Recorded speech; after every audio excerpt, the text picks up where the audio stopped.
தமிழ்நாட்டில் வெப்பநிலை நாளை முதல் 2 டிகிரி செல்சியஸ் வரை உயரக்கூடும் என்று ஆய்வு மையம் தெரிவித்துள்ளது.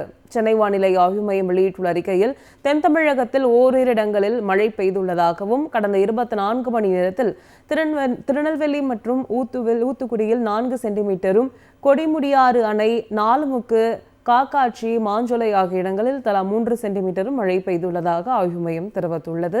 மேலும் குமரிக்கடல் மற்றும் அதனையொட்டிய பகுதிகளின் மேல் ஒரு வளிமண்டல கீழடுக்கு சுழற்சி நிலவுவதால் வரும் 16ஆம் தேதி வரை தென் தமிழக கடலோர மாவட்டங்களில் ஓரிரு இடங்களில் லேசான மழை பெய்யக்கூடும் என்றும், 17 மற்றும் 18 ஆகிய தேதிகளில் மேற்கு தொடர்ச்சி மலை மாவட்டங்கள் மற்றும் அதனையொட்டிய மாவட்டங்களில் ஒரு சில இடங்களில் லேசானது முதல் மிதமான மழை பெய்ய வாய்ப்புள்ளதாக ஆய்வு மையம் தெரிவித்துள்ளது.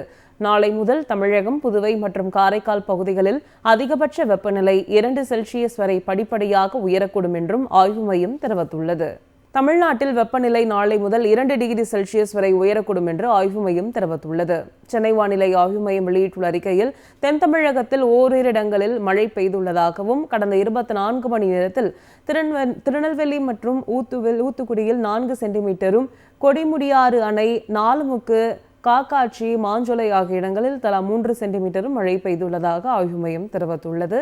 மேலும் குமரிக்கடல் மற்றும் அதனையொட்டிய பகுதிகளின் மேல் ஒரு வளிமண்டல கீழடுக்கு சுழற்சி நிலவுவதால் வரும் 16ஆம் தேதி வரை தென் தமிழக கடலோர மாவட்டங்களில் ஓரிரு இடங்களில் லேசான மழை பெய்யக்கூடும் என்றும், 17 மற்றும் 18 ஆகிய தேதிகளில் மேற்கு தொடர்ச்சி மலை மாவட்டங்கள் மற்றும் அதனையொட்டிய மாவட்டங்களில் ஒரு சில இடங்களில் லேசானது முதல் மிதமான மழை பெய்ய வாய்ப்புள்ளதாக ஆய்வு மையம் தெரிவித்துள்ளது.